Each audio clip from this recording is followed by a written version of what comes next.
I have 4 friends on Facebook, and I'm related to them all. And I put nothing up there, and I visit it every year once to say hi to it, check if anything new has happened in terms of the interface. I check it to see what they've done to allow more people to see my data that I didn't want anybody else to see. I use Twitter. I follow some people. I'm constantly both elated and disappointed with some of the crap that appears on Twitter. I think that people start off with a lofty ambition of telling only good news and things that are relevant to people that might follow them, and very quickly dive into what they had for breakfast, and that's at every level. I think it's almost hard to not tweet something pretty much irrelevant. So I do tweet rarely when I think something's worth tweeting about. I've never tweeted my breakfast, and I don't intend to. And I'm also worried for some startup guys and for some tech people who spend too much time, who think that it's, you can't spend Twitter followers. So if you spent 4 hours of the day reading magazine articles or reading up stuff online and tweeting 5 of those articles, and you find that you didn't achieve much in your work life today, then, ask yourself the question.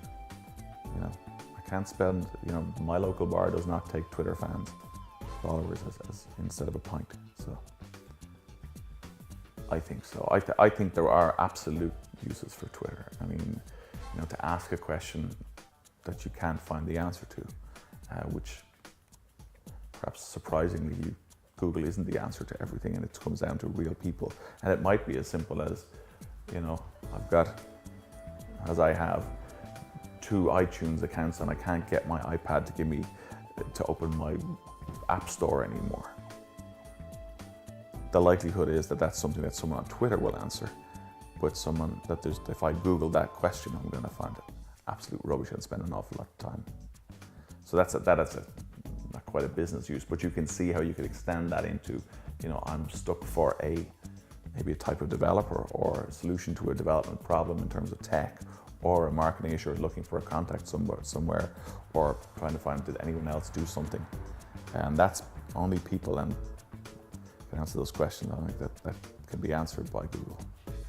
No, I'm not. I don't follow that many people. I follow some luminaries and some local guys. I suppose I'd worry about the local guys in terms of the extent they might be wasting their time. And I think that the further up the food chain you go in terms of tech, you find guys who will not tell you about anything except something they think is brilliant, or they want to tell you about a release of a product, which is absolutely fine. If I follow them, they want to tell me about that, that's good. iPhone 4, never had a problem. Super fast. I mean, it's you can see why they released OS 4, because it made all the 3G iPhones go so slowly. So you needed to buy an iPhone 4. Look, there are issues with it, but they're nothing substantial. And it's part of the need to knock the guy at the top of the hill, telling people that the reception's bad. I haven't been able to hold the phone in the way that makes the reception in real world managed. Have one. Believe strongly that pads are the future. I hate my mouse more and more every day. I think that the reality is there's a way to browse, and it isn't browsers.